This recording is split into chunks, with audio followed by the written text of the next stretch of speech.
Well, how's it going, everyone? Welcome back. I'm back. I had a long, well, I say a long break. I had a week's break. Went on holiday, went fishing. Fucking useless. Didn't catch anything. Well, I mean, I caught some fish on the first day. First day we went fishing, I had one or two small fish, but the second and third day, fucking useless. Caught absolutely fuck all. Not even a single bite. Let me just sort the fucking blue screen out for a second. Why is it not working?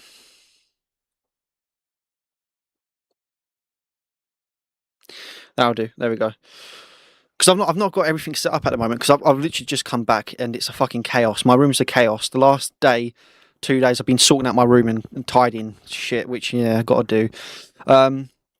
So everything's just everywhere at the moment. It's a bit of a chaos. I've not even got my lights set up or anything. I've just got a camera light on. But anyway, there has been some big shit going on since I was away. It's typical, isn't it? It's typical. The 1 week I have off to go fishing, I come back and oh shit, there's a lot of stuff going on in gaming news. Like there was a lot of stuff going on, which we'll cover today, and it's Crimson Desert tomorrow. I can't fucking wait. I'm excited for. But talking about Crimson Desert, we have some gameplay. Now this is on Sony. This is on PlayStation Japan YouTube channel, so obviously it's going to be in Japanese, so I won't be able to understand any of it, but it's gameplay on the PlayStation 5. At least I think it's PlayStation 5 gameplay.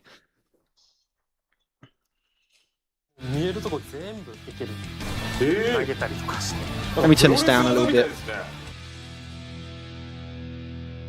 But yeah, I'm pretty sure this is gameplay.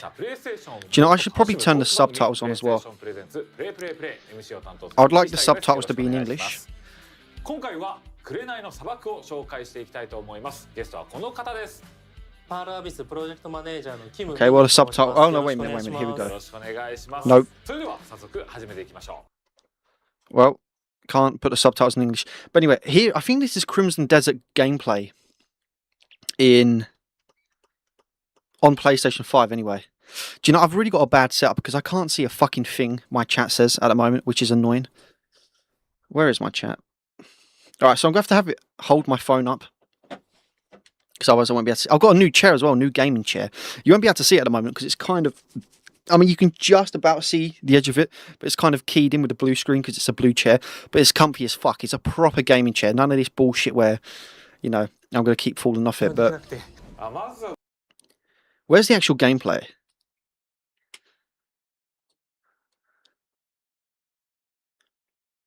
Because I'm pretty sure this is actual PS5 Crimson Dawn gameplay. Because a lot of people was worried, like, well, how is it going to run on Xbox Series X and PlayStation 5?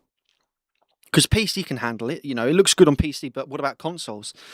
And, well, here is actual gameplay footage. At least I think it's, as far as I know, this is actual gameplay footage of PlayStation 5 running Crimson Dawn, which comes out tomorrow, which I can't fucking wait to play. I'm so excited. I really hope it's good. I really hope it's good. Otherwise, it's going to be a waste, but I can't imagine it being bad. And but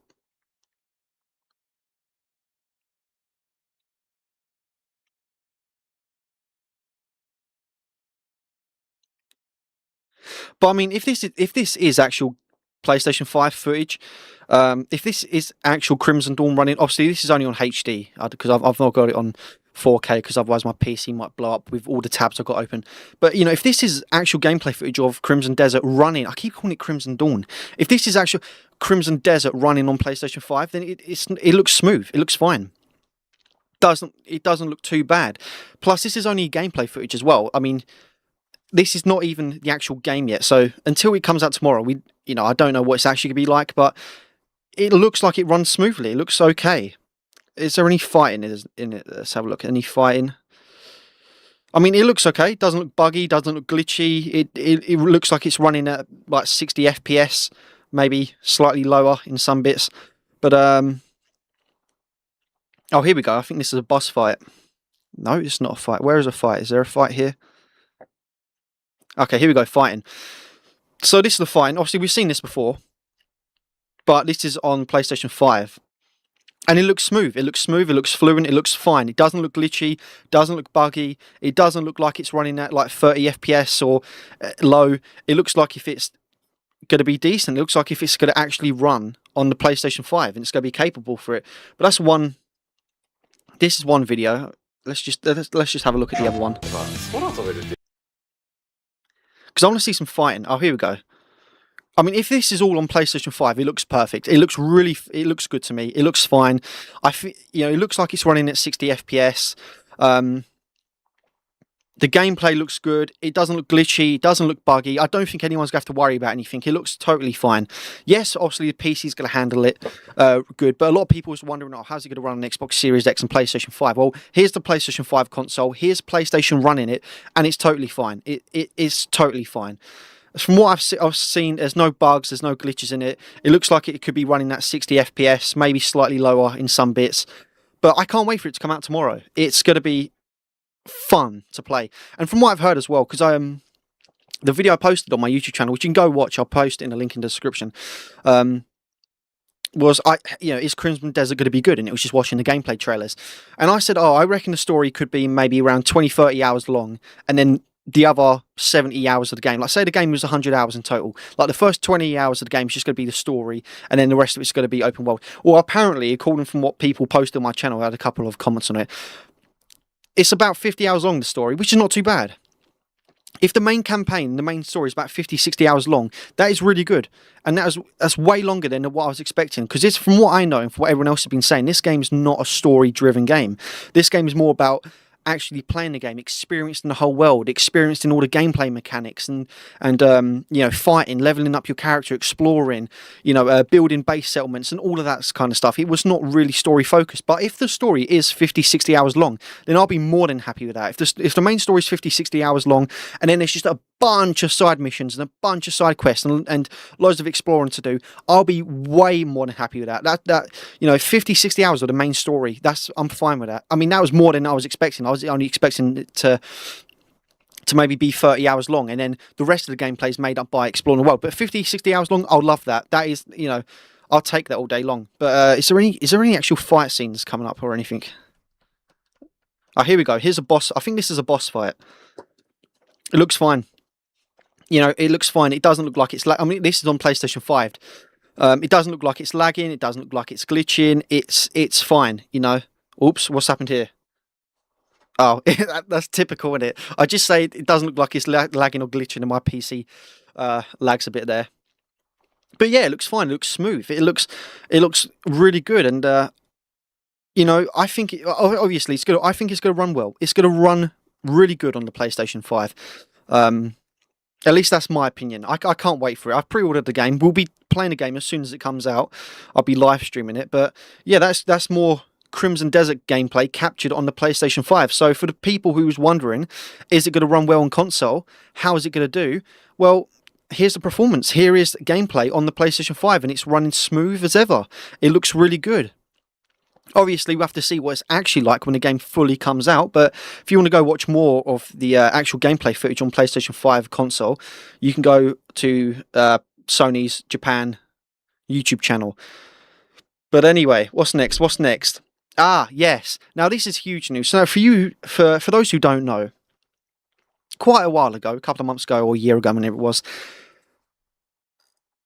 we had Subnautica, I think it was about a year ago, Subnautica 2 was announced to be in development and stuff. And the company who bought the people, in Krafton, who was the company who acquired Subnautica 2 and, what's this? Wait a minute. Oh, fuck off, phone. Yeah, but the company that bought the people who make Subnautica, Krafton, he obviously employed everyone who made the original Subnautica games. What was it? Was it Interactive Tainment or something? I can't remember what it was. But anyway, basically, they fired the people who was making Subnautica 2 because they said to them, if you can get the game released by whatever month it was, say April of this year, or April, yeah, just say April this year. So if you can get a playable demo, or if you can get the game released in like the alpha version, or maybe even released by April, you'll get like a 250 million bonus. Well, it looks like they was on task for that. They was on track for that. And, was it a demo or was it like beta, alpha, I don't know, whatever it was. Anyway, but something to do with like getting the game released by April, whatever this year, whatever it was, and they'll get 250 million. Well, they got sacked. They got fired because of it. And You know, Crafton got to take to court over it for like wrongful sacking, firing, whatever. But anyway, look at this. It's fucking hard to see my monitor because I've got a blinding light right in front of my face. And every time I could keep looking at the camera and then look away, all I can see is just, you know, like an image of the light. But anyway, Subnautica 2 owner. Sorry. Yeah, but Subnautica 2's owner consistently relied on ChatGPT for legal strategy. So I'm guessing the CEO of Crafton, is that how you say it? Crafton, followed and relied on ChatGPT for legal advice. You know, so forget about lawyers, forget about, you know, all of that stuff. We use ChatGPT. I mean, that's just ridiculous. You use ChatGPT for legal advice. But I would not use that. Yeah, exactly. Look, don't use AI for legal advice. Yeah, I would not use. The only people I'd use for legal advice are lawyers. You know, people who are actually trained in this stuff and know what they're doing. I would not use ChatGPT, no way. But last year, the founders of Subnautica 2's development, Unknown Worlds, that was the Unknown Worlds. Yeah, they were the people who originally made Subnautica and Subnautica Below Zero, and then Crafton acquired Unknown Worlds, and they, you know, basically just said to them, "Oh, you know, we'll keep you employed, and you can work on the next Subnautica game." But anyway, last year, founders of Subnautica 2 developers, Unknown Worlds, alongside CEO Ted Gill, I think that's how you pronounce the name, were pushed out of the studio by the parent company Crafton.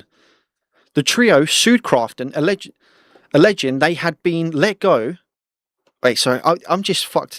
I think I might be dyslexic or something, because I can't fucking read every now and then. Anyway, yeah, the trio sued Crafton, alleging they had been let go so they wouldn't be able to claim the $250 million of bonuses for delivering the game. Now, this was the thing. Originally, I think Crafton, when they acquired Unknown Worlds, they said to like the three people running the company, like whoever was the CEO of Unknown Worlds, and like, you know, the people who owned it, if you can get the game, if you can get Subnautica 2 released by, say, April this year, or if you can get it a demo, whatever it was, released by this year, you get a $250 million bonus. And I think they was going to hit the deadline. They was going to hit that deadline, the $250 million bonus. Now, for me, it seems like if Crafton was like, oh shit, they're going to, you know, they're going to hit the deadline for the $250 million bonus and just got rid of them. Now, this is just my opinion, of course, but it seems like to me, if Crafton, the company, was just like, we don't want to give them $250 million. You know, we never thought they was going to reach the deadline. Oh shit, they are going to reach the deadline, and we have to give them $250 million.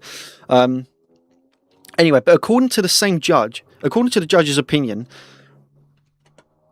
Wait. Sorry. Wait. Oh, fuck. I mean, I'm bad at reading. I don't know what is going on with me today. I'm just, my brain's gone.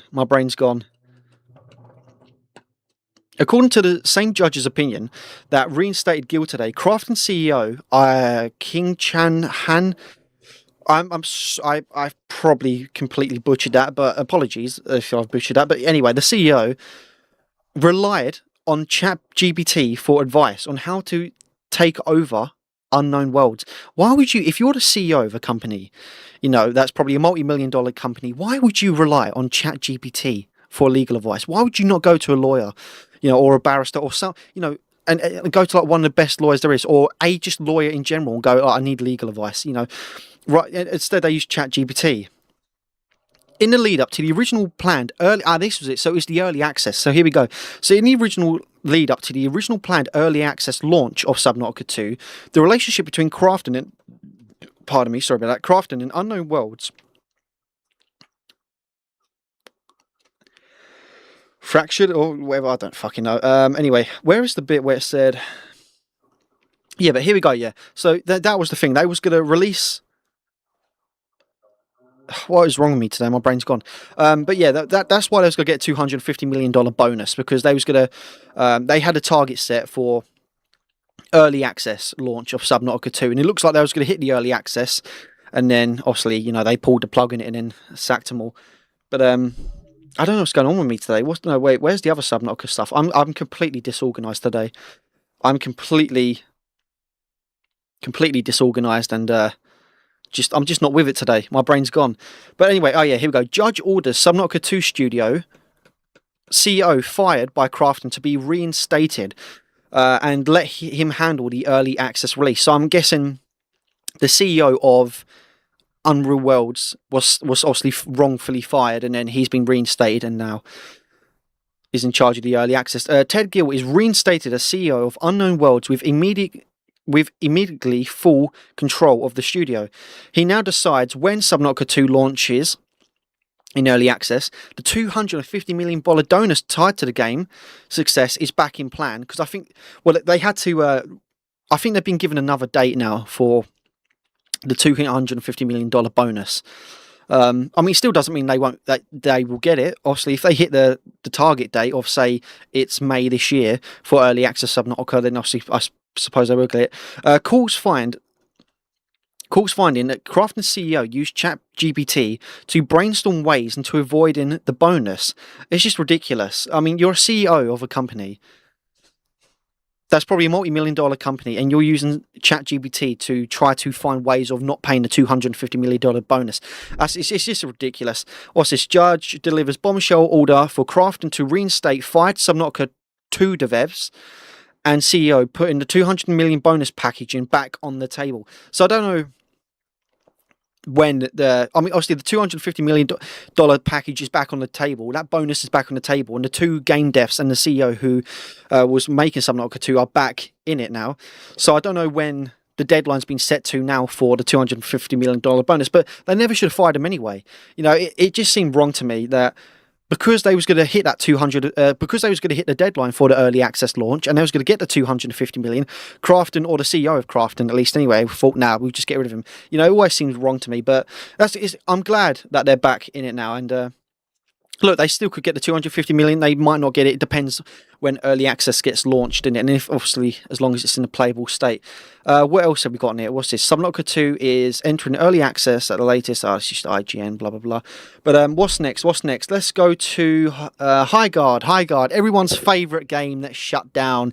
So Highguard has officially closed down, and Highguard servers are officially shut down only after 45 days after launch. Wow, the game came out and it only survived 45 days. I mean, I suppose it survived longer than Concord did, but only 45 days of the game coming out, it is officially shut down, and I think it was shut down on the 12th of March. Sadly, I never got to play it because I was away on holiday fishing when the game got shut down, and I could have played it before then, but did I miss anything really? No, I don't think I did.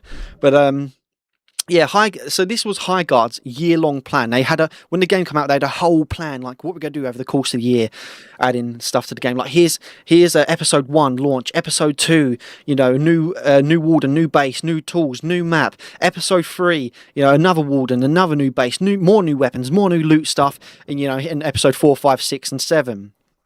And then episode 7 was in December, which was going to be the last episode, which is, you know, just new stuff. So it's basically just keep on adding new enemies, new maps, new bases, new looting stuff. Unfortunately, none of that ever happened. Or, well, fortunately. But, yeah, none of that's going to happen now because Highguard is officially closed down. And the thing is, some people keep blaming Jeff Keighley for it because he announced it at the Game Awards and he hyped it up as this big new game coming out that everyone's going to play. Well, look, to be honest, if Jeff Keighley never mentioned Highguard, probably no one would even known about Highguard.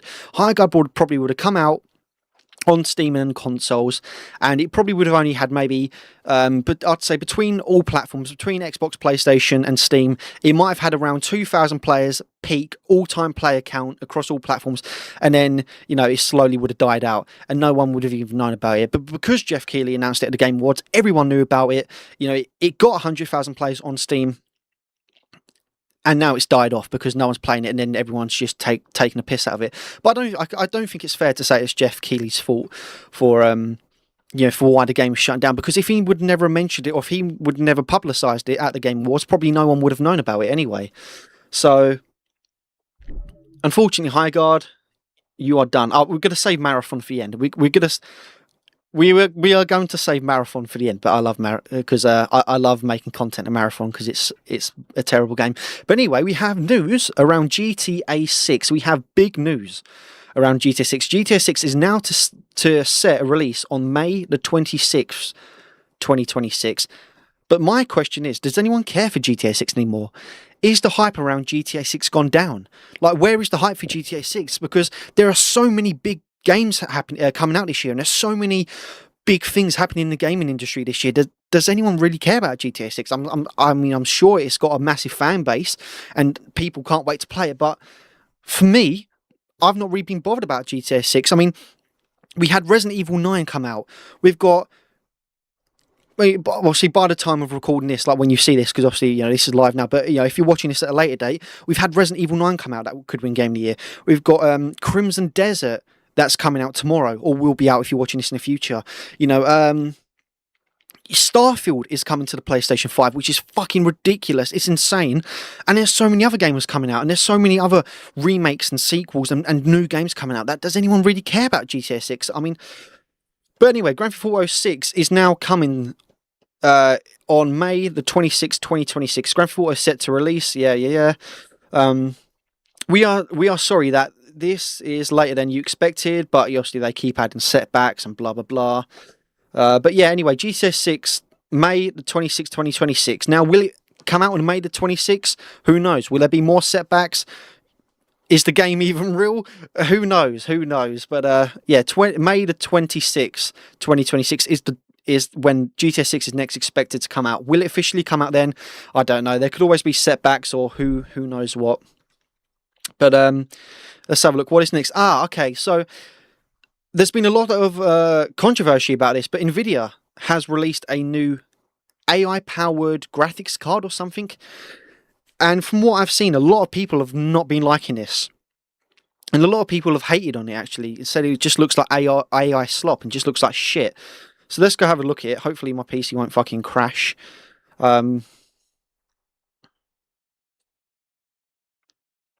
Okay, so here's the video. Let's have a look then. Whoa, wait a minute. Let me back out a second. It's lagging. It's lagging. Why are we freezing then? What's going on?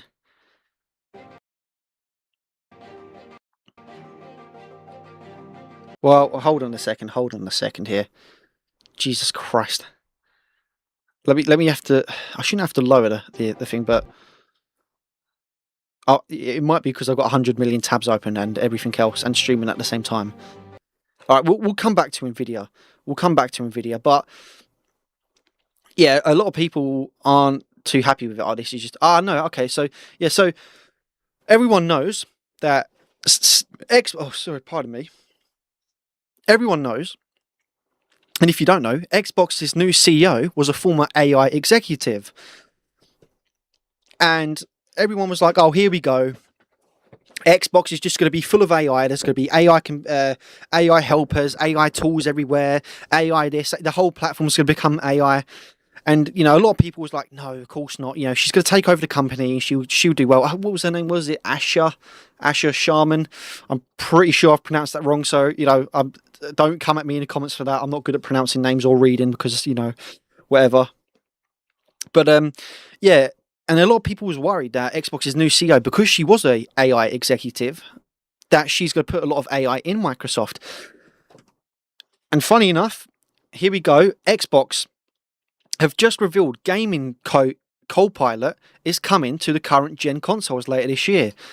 So Copilot is coming to Xbox. Now, first of all, Copilot is shit.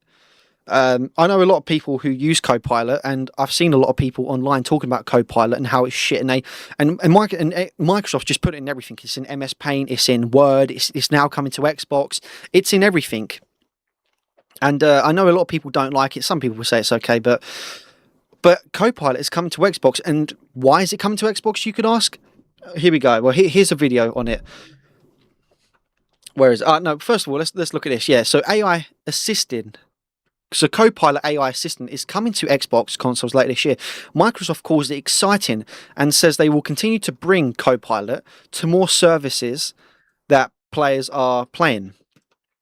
But basically, from what I understand... Oh, shit. Fuck off.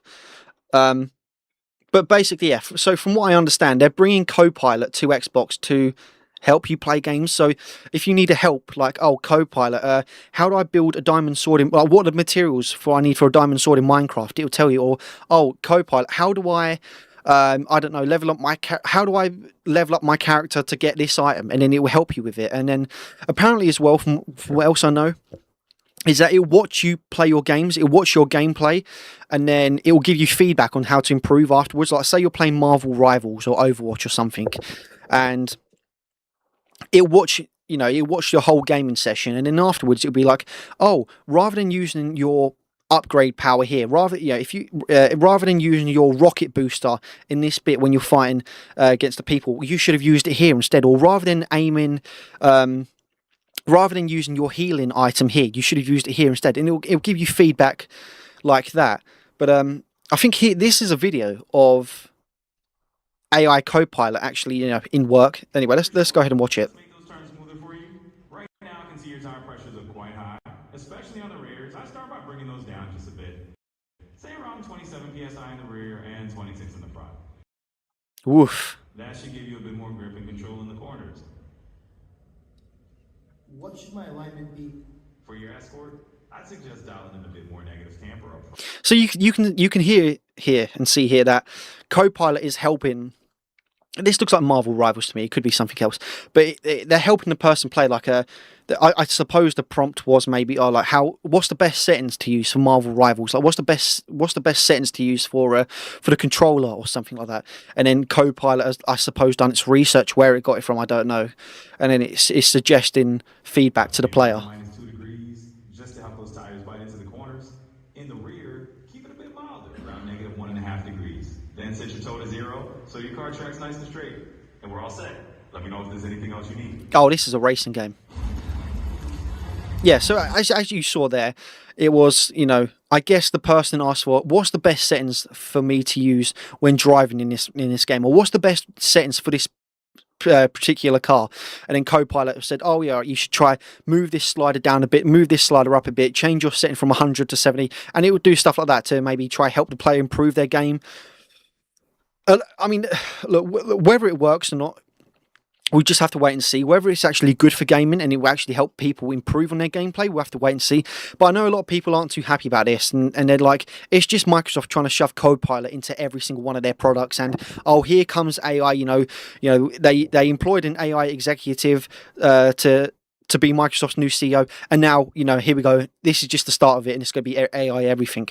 I mean, to be honest, I think it'll be useful for some people, but I don't think a lot of people is going to use this. And I mean, if I just want to know the best settings, you know, I'd either figure it out for myself, like, oh, what feels good for me on a game, or, you know, I'd just Google it. And, you know, for games where you're playing like fighting games, like Marvel Rivals or Overwatch, or you're playing Call of Duty or something like that, and it watches your gameplay and then it analyzes it and tells you, you know, later on, oh, you should have used your med pack here, you should have done this here, you should have attacked the player here, you should use your special powers here, like, or you should have used them a second earlier or like a minute earlier than you did.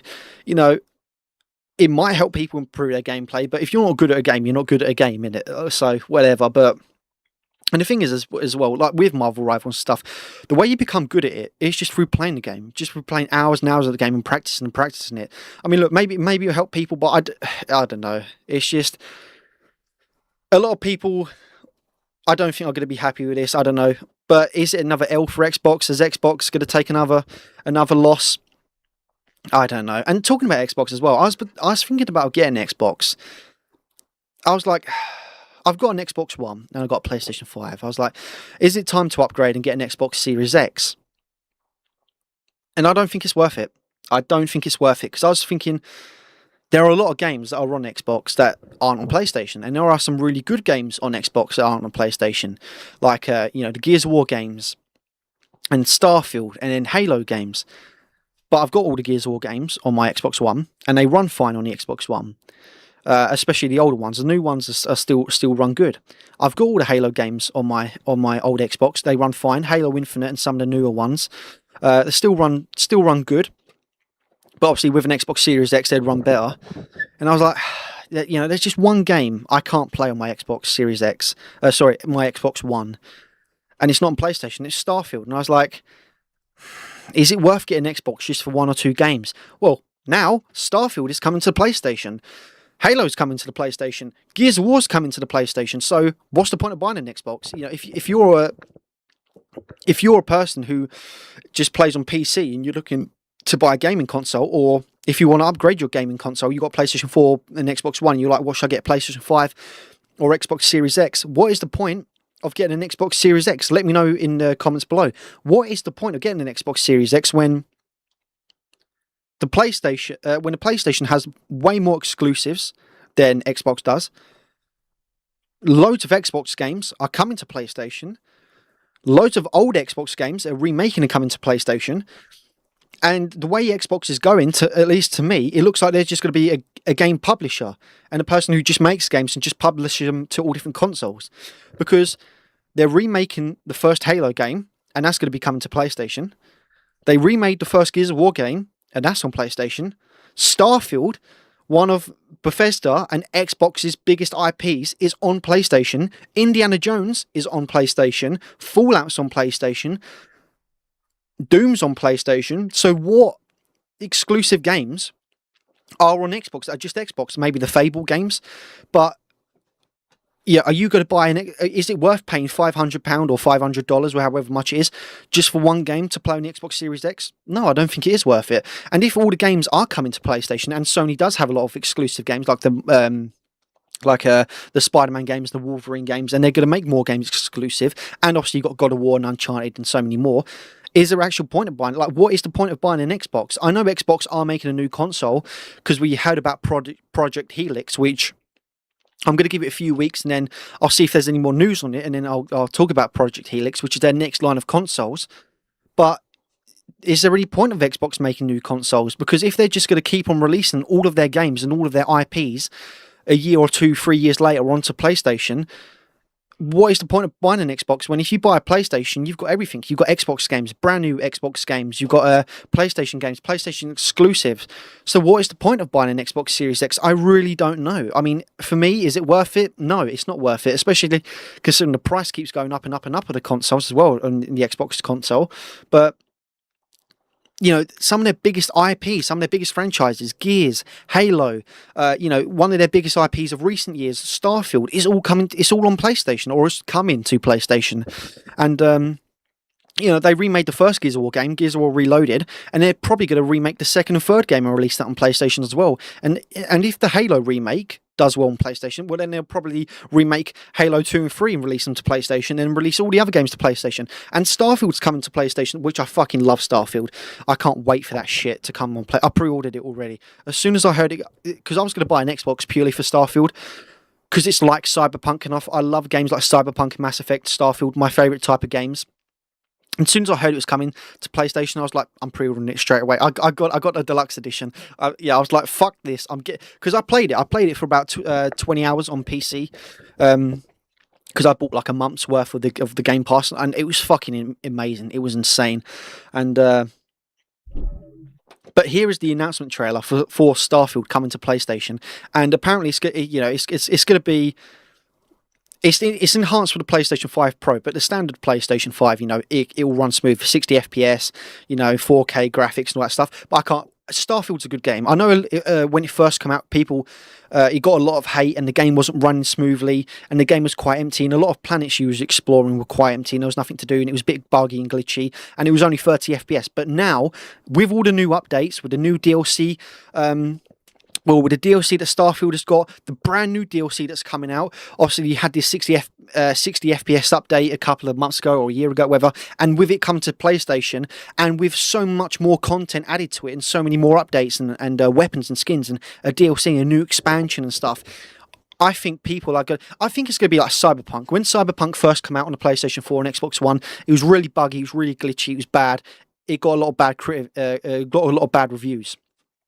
But then over time, when they kept on updating the game, they kept adding new things to the game. They added the Phantom Liberty DLC. People finally started to love it. And I think that will be the same case with Starfield. I think with Starfield, when it initially came out on launch, it wasn't that great. It was empty, it was buggy, it's glitchy. But now with the DLC with the game, the 60 FPS update, the brand new DLC that's coming out on the 7th of April or coming out soon. And then with it coming to PlayStation, with the game finally fixed and more stuff added to the game, I think it's going to be one of them games where people be like, wow, this is a really good fucking game. And I think it will be compared to Cyberpunk because I love it. I love it. From what I've played of it, I think it's really good.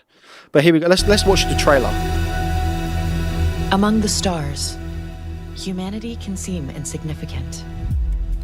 And of course, if you want to go watch the full trailer yourself, you can on Sony's PlayStation YouTube channel, and you can watch it in higher graphics. But I love this game. This Our for me, achievements can be dwarfed games that are set in the by the future, like vastness of Cyberpunk, space itself. Starfield, Mass Effect, I just love them. Love them.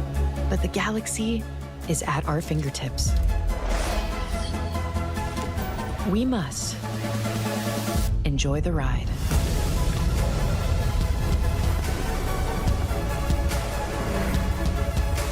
This game's so fucking good. It looks brilliant as well. I mean, when I played it on PC, and it was fucking insane. Like, visually, it was stunning. Like, some of the worlds, like the Neon world. Like, here we go, that was it there. Like, the Neon planet. Fucking crazy. I love this type of shit. And my one complaint about Cyberpunk is, I was like, I wish it's open world. I wish Cyberpunk was bigger. I wish there was more missions in it, more side missions. I wish there was another DLC for Cyberpunk 2077, and I wish the game was bigger. With Starfield is almost like Cyberpunk but on steroids. There's so many planets you can go to. There's so many missions, so many side missions. I didn't even get to play the actual main campaign, like the main story, because I started a side mission. And I spent 20 hours on one side mission. Oh no, it wasn't 20 hours, but I spent like 15 hours just playing one single side mission that went on and on and on and on. And I was like, fuck me, I've just done like 30 odd missions for this one single side mission. You know, I was like, how long is this side mission going to go on for? And it just kept going on and on and on. And I was like, I've not even touched the main campaign yet. I've not even started yet. I played like the first hour, 2 hours of the campaign, but then as soon as I got to explore the open world, and as soon as it was open world and it's free for me to explore everything, I went straight on to a side quest where you join the Vanguards and then you go after the Crimson Raiders or whatever their names were, and it was like a 20-hour long side quest, and I was like, this is fucking insane. And I like I said, I've not even touched the main story, not touched the main campaign or anything else. It is from what I've played and what I've experienced on PC, it is really fucking good.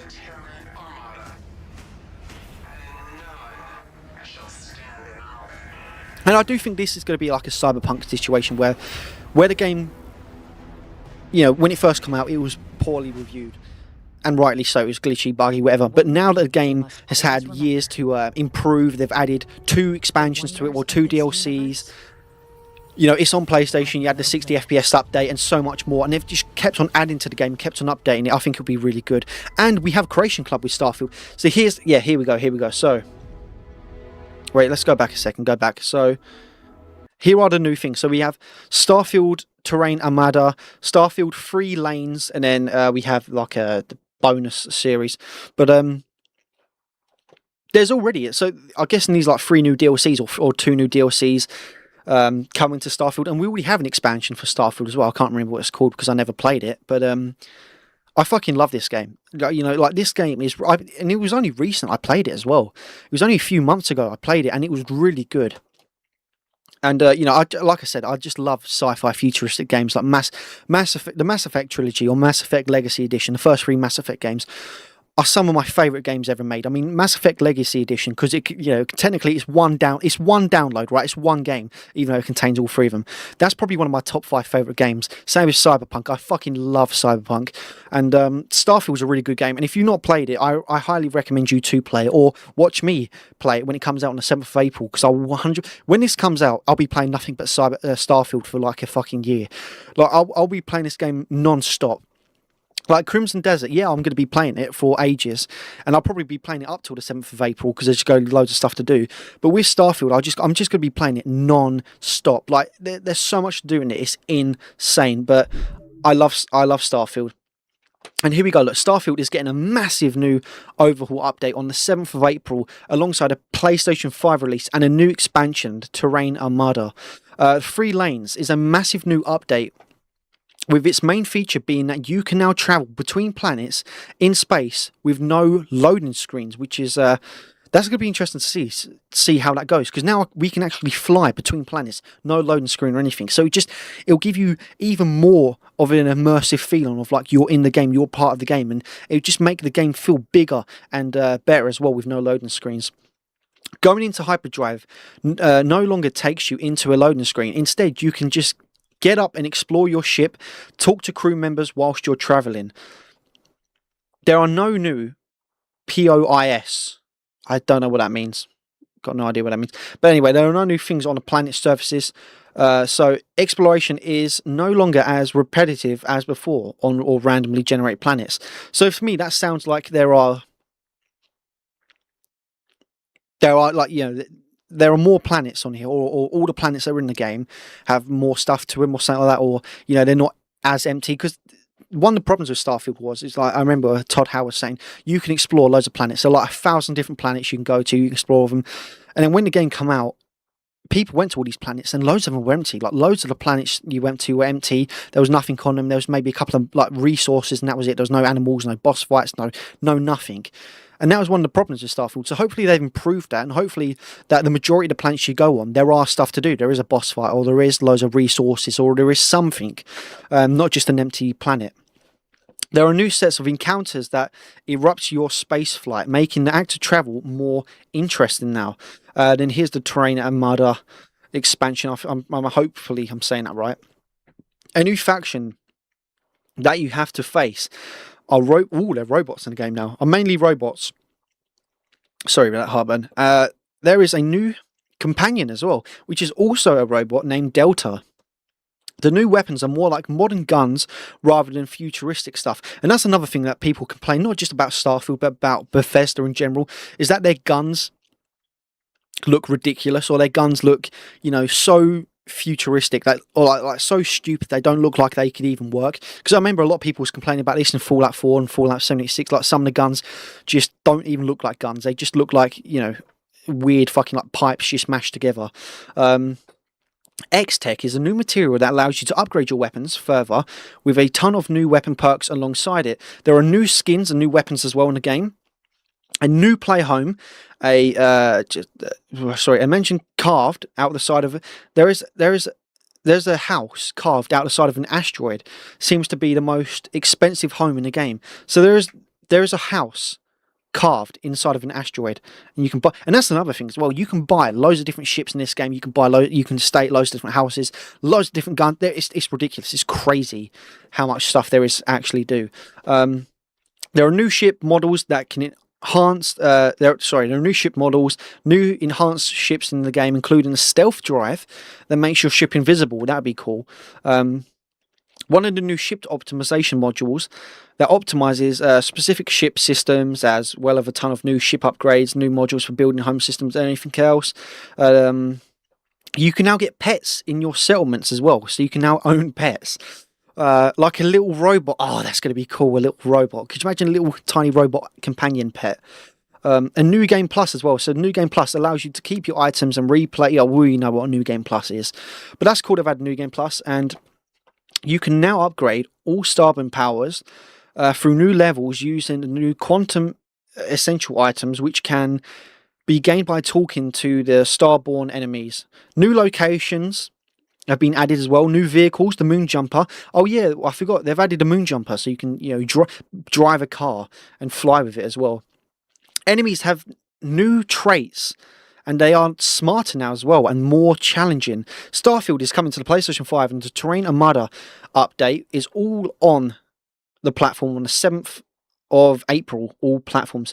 So I can't fucking wait for the update. I can't wait for it to come to PlayStation 5, because I thought I'm going to have to buy an Xbox, because going back to the Xbox thing, I was going to buy an Xbox Series X just for Starfield. That was it, but now it's on PlayStation. There's no need for me to buy an Xbox Series X, and this is my point as well. Like, why should people who don't own an Xbox Series X, who maybe own an Xbox One or PlayStation 4 or their PC, and they're looking to buy a next gen console or buy a console, their first console, why should they choose Xbox Series X over PlayStation? Because pretty much every game that's on Xbox is on PlayStation, and PlayStation have loads of exclusives that aren't on Xbox, and I think performance-wise, they're roughly the same as well. I think Xbox is slightly better performance. Don't critique me there. I'm not 100% sure, but I think it might be slightly better, but not much to notice the difference. But so here's the Moon Jumper. Hopefully it's not glitchy, but this is the new vehicle. We have brand new vehicle. That's been added to Starfield. I think it was in the trailer. I don't know why my PC's lagging today. Maybe the internet's bad. I don't know. Jumper. Apologies for that, but yeah, here is the new It can boost. Auto 8040. I've never heard of 884. 884. Never heard of that before. But yeah, but here's the Moon Jumper if the video actually loads. By this thing. And on a lower I don't know what is going on like today. this, get a lot of airtime. Yeah, so basically, sorry for the days. glitchiness. I don't know So why you can my almost- PC's lagging today. Cool. It's called the Moon. But anyway, there's the Moon Jumper. It's a new vehicle in the game. You know, you can drive around with it on planets, and you can jump with it, and essentially you can almost fly with it as well. And you can, I suppose, it makes exploring planets easier as well, because rather than just fast traveling from point to point or running around or flying your ship and that, you can essentially go in the Moon Jumper, you can drive around the planet, and then if you want to explore another side of the planet that's miles and miles away, you can get in the Moon Jumper and essentially fly there, and it'll make it quicker. But yeah, we got look. So Starfield officially arrives on April the 7th alongside the new expansion and the 3 lanes update as well. So I can't wait for that. I'm going to be fucking playing that all the time. I'm really excited for that. Hopefully, I don't know what's going on with my PC. Maybe it just needs restarting, because I don't know. Wait, let me check. No, OBS seems to be fine. But on other news, Horizon Hunters the Gathering, aka Concord 4, aka the 4th flop. And I know it's not even out yet, and I know some people be like, how can you criticise the game if it's not even out yet? You just don't like this game. No, I can criticise it because, you know, it's just another woke game. And we'll get on to my favourite game in a minute, Marathon. We'll get onto that in a minute. But yeah, so Sony's Horizon Hunters the Gathering drops this weekend. I don't know if the game is officially out. I don't know if it's like I said, I was away for a week, doing fishing, you know, taking a break from the world of gaming and politics. But you know, anyway, so I don't know if it's officially out or if it was like a test period. But Horizon's Hunter and the Gathering playtest. Oh, it was a playtest directed on top of Marathon's new Service Land this weekend. So I think wait. What's this? So I think Horizon's Hunter and the Gathering got more players than Marathon Server Slam, which is interesting. I don't know what is going on with my PC today, why it keeps freezing, loading, but we have to come back to all this. So PlayStation announced Horizon's Hunter the Gathering is a free-player co-op action game. I don't think it's good. I think it'll be like Marathon, you know. I think... Like, I don't know if it's going to be as bad as High Guard. I don't think it's going to be nowhere near as bad as Concord. But I think, you know, Horizon's Hunter and Gathering could be like a Marathon situation. When it comes out, you have a lot of people playing it. And then over the first month, 2 months, you see it slowly decline in player count. And I know a lot of people called it a woke game and stuff because of because a couple of characters in it. I mean, there's this one character in it where it's a woman who's got multicolour hair. She's like 500 pounds. She's got a peg leg. And someone said, "Why would you want to play as a a gay puff pastry character?" Which I thought was funny. Which is not it's not what I said. That's someone else said. I'm just whatever. But let me see if I can close these tabs, see if it works. So here is extended gameplay footage of Horizon's Hunters the Gathering, which is coming to PlayStation 5 and PC. Let's see if it fucking works. I don't know. I don't know what's coming up. We'll get back to the Horizon, but I don't know what's going on. But here is the Concordian timeline. Why is my PC lagging? It might need cleaning or something. But we had Concord, we had High Guard, we had Marathon, which is on its last legs. It's on its last legs. It's on life support at the moment, or it's not on life support yet. But Marathon looks like it could be on life support soon. And then we have Horizon's Hunter and the Gathering, which, you know, these two games were just like one of the biggest flops ever. Marathon, it's running. I mean, it's not going to win the race. You know, it's still in the race marathon. It's still running, but you know, we might have to take it out of the race, and we might have to put it down or put it on life support with the way it's going. And then Horizons Hunter and Gathering could be the same situation as marathon, or it could be the same situation as the High Guard. It could come out and it could only last a couple of days and be a huge flop, or it could be like marathon, where you know it might last a couple of months and then slowly lose player count. What do we have next? Let's see if this video actually works, because I don't know what is. Maybe let me reload it, because I've got no idea what is going on with my PC at the moment. I have no idea. I mean, it's in. I don't know why I have to keep dropping it, but that grows over time. In our first playtest, you'll be able to. I have no idea why my PC is lagging this bad. I've got no idea. We'll launch with a roster of hunters. I don't know. I've got no idea. I don't fuck knows.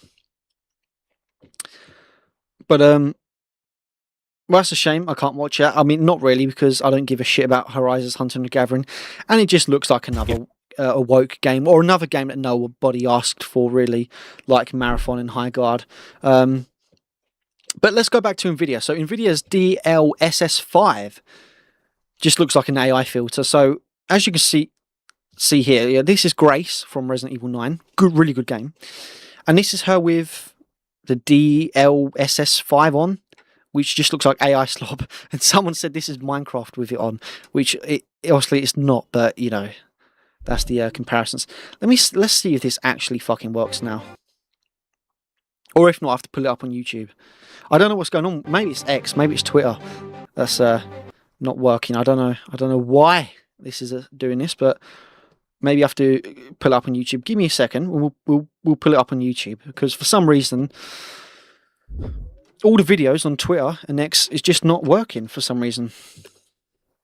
So let me pull it up in NVIDIA.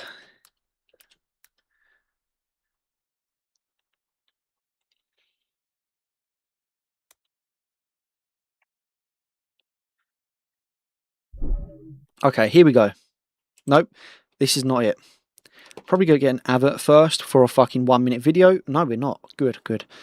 Okay, here we go. Let me pull it back up. Sorry about that. So here is NVIDIA DLSS5, and a lot of people said it looks shit, and it just, you know, it looks like a just AI filter that's been slapped onto everything. So let's watch it. So here we have Grace from Resident Evil 9. You know, this is the actual gameplay. Yeah, looks don't look too bad. Looks good. And then here is with the DLSS5 on. I can see what a lot of people are saying. I mean, yeah, it improves the graphics slightly. Like, you know, the background looks okay and stuff, but it just looks like an AI filter. It looks like a generic AI filter. Like, it looks like I could take it looks like, you know, when you go into like one of them AI generating apps and you take and you type in a prompt like, oh, I want you to create a character standing in a New York street with a backpack on and stuff, you know, and it will create something like this. You know, it just looks like AI slop. And as you see throughout the video, most of let's turn this down a bit. My PC's froze again. But as you'll see throughout the video, you know, with the filter on, everything just looks the same. Everything just looks like a generic AI slop, which, like, here's Hogwarts Legacy, right? Really good game. I like it. I think it's a good game. Good graphics. I like the art style. With the AI filter on, what is this? What is this? Let's wind it back a second, so let's see if I can pause it half and half. Let's see. Like, I can't. Can I get it? Can I get it in the right position? No, but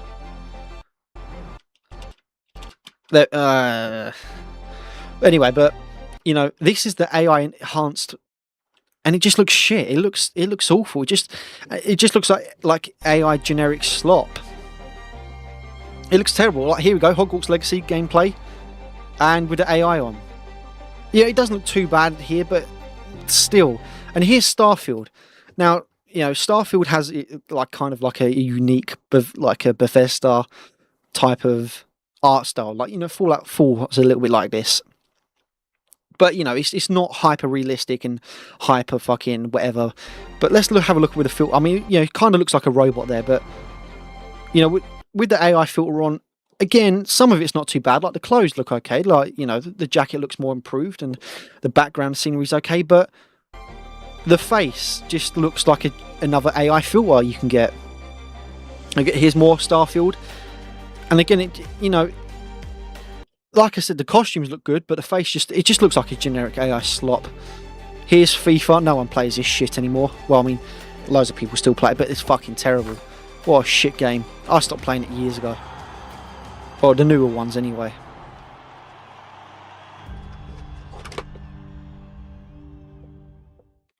If you're obsessed about Oh shit, no, fuck off, Albert. Piss off. But yeah, that's Nvidia's new AI that they're doing. That can improve games or whatever. But the thing is, why would you want to use? Who would want to use this new feature? Who would want to use this new graphic card or new whatever it is? Because with this filter, with the new, what was it, DLSS5, with that turned on, it just makes all games look the same. It makes Resident Evil, Starfield, Hogwarts Legacy, you know, it makes them all look the same. It just makes all of the games look like AI slop. You know, when I'm playing a game, like in Mass Effect as well, or a really old game, or like a, I don't know, I'm trying to think, just an old game in general, right? You know, loads of games have their own unique art styles, and loads of games look similar, and like as in like graphics and performance wise, but there are some games that have its own unique art style and its own preferred look. But then with this new filter that's turned on, they all look the same. They just look like a generic AI filter that's just been slapped on them, and they just all look like AI slop. And it just, yeah, so it's not been going down well with people. A lot of people have been criticising it and just saying it just looks like AI slop and it just looks like shit. And I'm pretty sure Nvidia CEO has turned out, he said saying in a backlash saying, oh, we can always improve AI. You can always tweak it to your own likings, or we can always tweak it to improve it or whatever. But I don't think it's going to be that great. I don't think many people are going to use it and like it. It's had a load of criticism. I think AI could help improve the graphics of the games, and they can help improve it a little bit. Like, you know, like some stuff like the background, the scenery, or like help with something. But with that filter on, it just, you know, with that AI filter on, it just makes everything look the same and look bland and just like AI slot. But in other news, this is one thing that pisses me off, and I hope they don't. The light is dying out behind me, so you might be able to see the blue screen a little bit. But this one thing that pissed me off, and I hopefully they will fucking stop this shit. But Sony is reportedly testing a dynamic pricing on PlayStation stores. Gamers are being shown different prices to different users in different examples across the same region. So basically, if you don't know what this is, the dynamic pricing situation, where is it? Let's have a look. I know I have it here somewhere. Here we go. So basically, let me sit up on the chair. So this is how the dynamic pricing works. So if you're a person who buys all your games on PlayStation on the console through the digital store, and you buy a lot of games on PlayStation Digital, then you know you'll be shown one price at £9.99 or basically £10. But then if you're a person who only buys physical copies and you don't really tend to spend that much money on PlayStation Store, or you only buy one or two games here and there, you'll get shown a much cheaper price of £3.79, or just basically £4. So the way it works is, this is how I think it works, is I think this is how Sony's, like, how their thinking goes. Like, yeah, this is my opinion, but this is probably how Sony thought of it. If you buy multiple games throughout the year, and you buy loads of games on PlayStation Store through the console, digital games, and you buy maybe like 10 or so games a year or more, then you're more likely to buy more games on the store at full price or at a slightly discounted price, because you're maybe viewed as having more money or more of a sustainable source of income. Where if you buy less games on the if you don't buy games on the PlayStation Store, or if you buy less games, like if you only buy 3 or 4 games a year on the PlayStation Store, then you're probably viewed as maybe not having enough money or something, or maybe they want to entice you to encourage you to buy more digital games than physical games, and then that's why you'll get shown a cheaper price.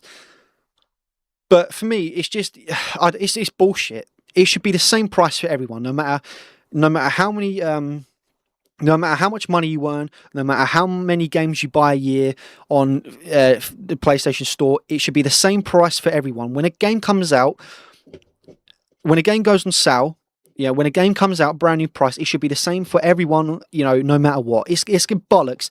This is complete bullshit, and this pisses me off from Sony, because I like Sony and I like PlayStation, and there's not a lot of things they do that I disagree with, and I do like them. And that's why I mean, I'm Sony for years. I've been playing Sony since I've been playing PlayStation since PlayStation 3. But this shit pisses me off. Dynamic pricing. So you're telling me I could go buy Assassin's Creed Unity for £10, but then one of my friends could go buy it for £3. It's bollocks. It should not be allowed. How are they allowed to get away with this? I don't know. How they're doing this, I don't know. I mean, don't forget, Sony has got a court case coming up, I think, in the UK as well, where they're being sued for something. It's like increasing the price on digital games or whatever. I can't remember what it was. I'm not going to get into that, but I know they are being sued for something already. But I'm not surprised if they can be sued for this, because I don't know how they can charge £10 for one person, but then for another person they can charge £3. I think that's unfair, and it's fucking disgusting as well. And hopefully they change that shit.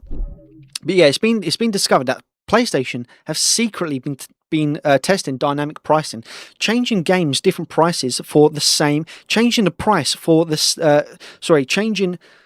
games prices for the same game, like different prices, like Helldivers, isn't it? You could, in one case, here we go, Helldivers 2 went from 25% off for regular players to 56% off for those who are unlikely to pick to 56% off for those who unknowingly picked for the experiment. So Helldivers 2, for most players around the world, for the regular players, 25%. Right, it's off by 25%. So I don't know what that is. Let's just say Helldivers is a $40 game. It went on sale for let's just say $30. Right, so it had a $10 discount. And then for those who were picked for the experiment, it went off by 56%. So let's say Helldivers was $40. On sale for regular people, it's $30. But those who've been picked for this special treatment, for the 56%, they only have to pay like maybe $15 for it. Which is well wrong. Obviously, my maths is completely off there, and I don't know what the math would be. I'm just going off it, but it's bullshit. Helldivers went from 25% for all regular players, but then for those who were selected for this experiment, it was off by 56%. And it's bullshit. I really hope they don't do this, because if they start dynamic pricing and they keep on doing it, and it'll be a new thing, then Starfield would be my last purchase on PlayStation Store. And I know, they're going to lose one customer. Sony don't give a shit. I guarantee a lot of people do that. If they keep on doing this dynamic pricing bollocks, a lot of people will start buying physical copies. And to be honest, physical copies are king as well. I only buy digital copies on here because it's easier for me. From when I stream, I can get it on the day one release. I can get it as soon as it's out and get the content to you lot. But if they start doing this, it's bullshit. And physical is king as well. Physical is king.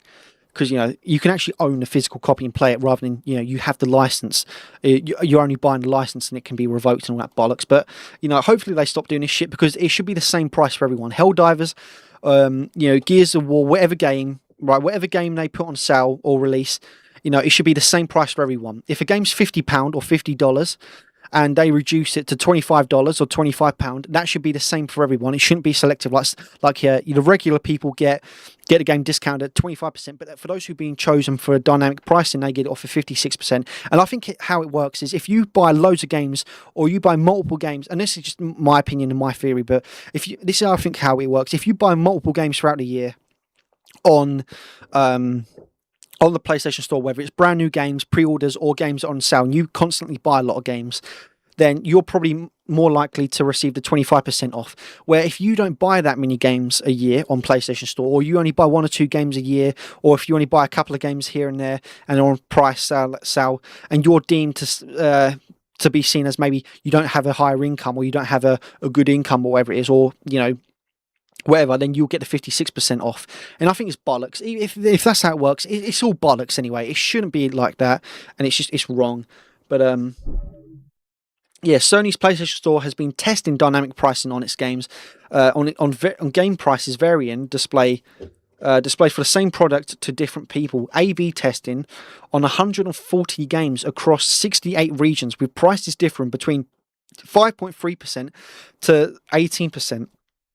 The test only include price decrease, not price hikes.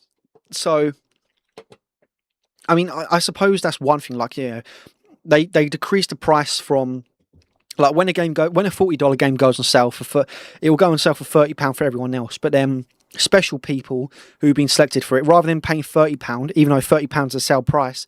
Like the base game's $40. It goes on sale for $30, but then for the special people who've been selected for this dynamic pricing, they might pick the game up for $15, which is it's bullshit. Because it should be the same for everyone around the world on every console, and no matter how much money they own or how many games they buy a year on console. It's just a load of shit, isn't it? It's just more shit. Yeah, it's just the same thing. Over 190 games have been chosen in 70 regions, including the US, which is its largest market as well. And it's been running for more than 4 months as well. I mean, that'd piss me off. I'd be pissed off if I bought a game, like, let's say Gears of War Reloaded. I bought it because I thought, okay, the game is $30. It was on sale for $20. Bang, I'll buy that. But then one of my friends bought it, and it was like, I only paid £10 for it, $10 for it. Well, where'd you get it from for $10? PlayStation Store. Wait a minute, but when did you buy the game? 2 days ago. I bought the game 2 days ago. It was $20. It was $25 to me.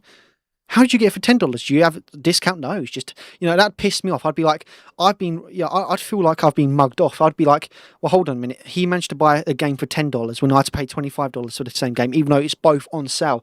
But I hope they stop this, because a lot of people have been criticising it, and it's shit. It's wrong. Fuck that bollocks. But what's this here? Microsoft Xbox AI consoles. This is just more about the Xbox Copilot. Microsoft will bring its gaming Copilot AI assistant to Xbox Series X and S consoles later in 2026. The voice-activated assistant offers in-game help, personalized coaching, and game recommendations during gameplay. Xbox is exploring its content license for creators who, I don't give a shit about this. It's just bollocks, in it. It's just, AI. Microsoft employ an AI executive to be Microsoft's new CEO, and now we've got Copilot into Xbox, which is an AI software. So, yeah. But anyway, on to my favourite game. We have Marathon. Oh, wow, there's quite a few people playing it now, actually. But when I looked at it this morning, there was only 20,000 people playing it. So we have a look here. So when I checked it out this morning, there was 30,000 people playing it. And then when I checked it out, what was it, about 2 o'clock in the afternoon, there was only about 20,000 people playing it. There seems to be quite a lot of people playing it now, 43,000. But look, it's still holding. It's still holding a decent chunk of players. I don't know if there's been a new content added to Marathon, or if there's been a new DLC or like a new update to Marathon.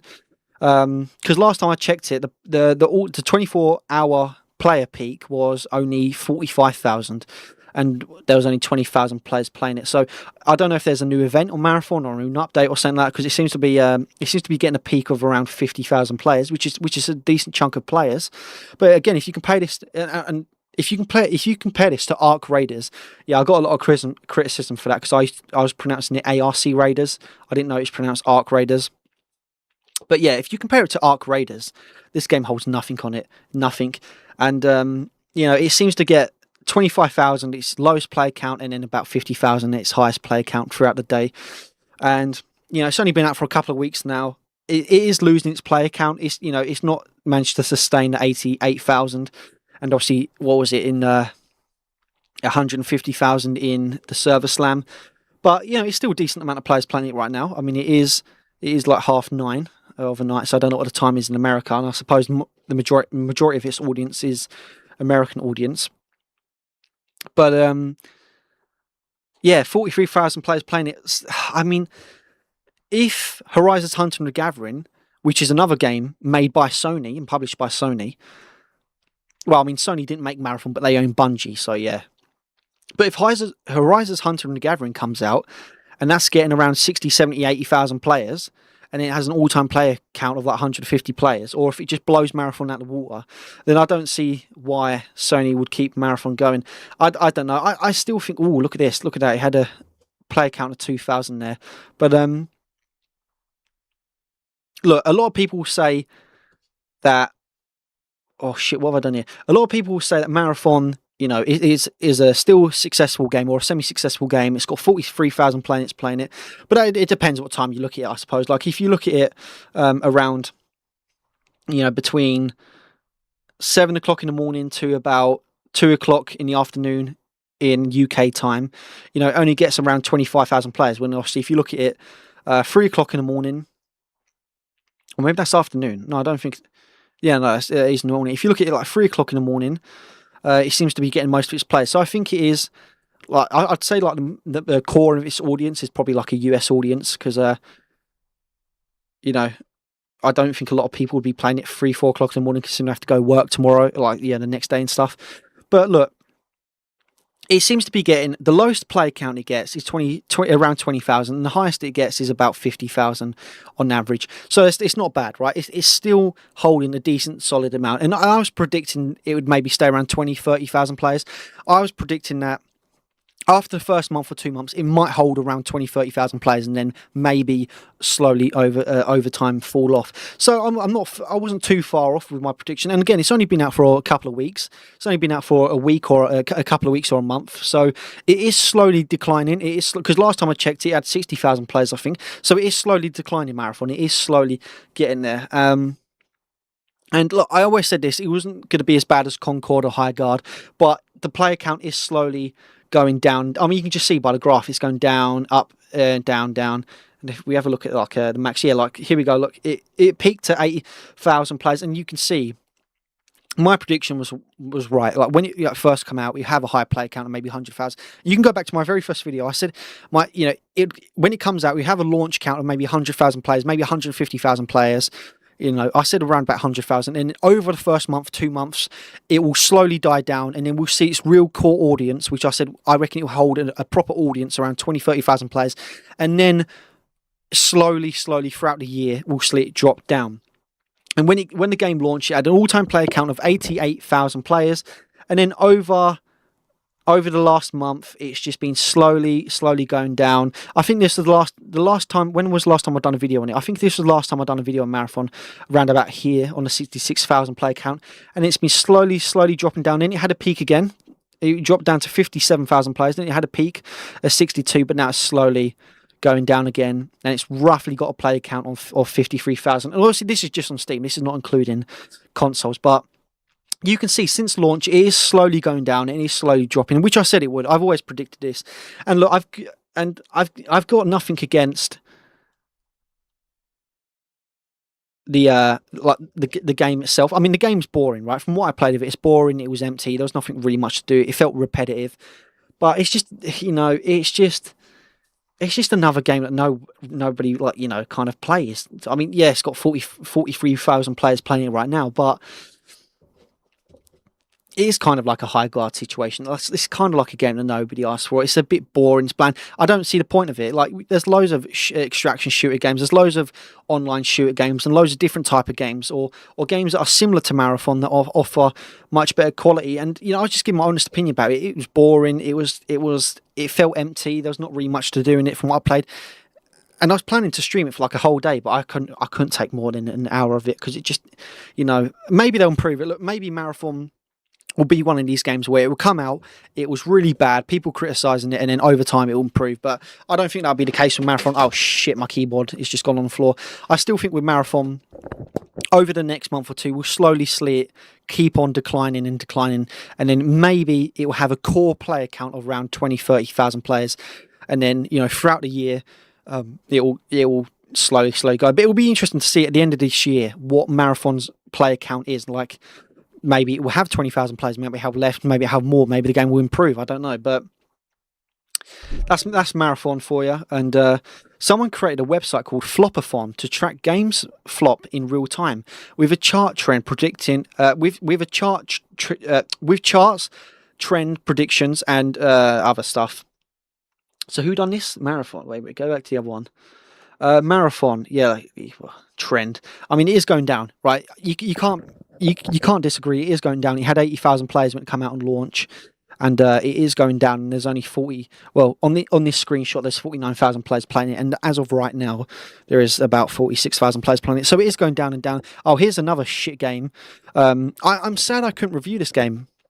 1348 X Veto. I'm sad I couldn't review. I tried to play it, but for some reason my PC just it kept lagging really bad on the PC. And then yeah, it's just that's just another woke piece of shit game where.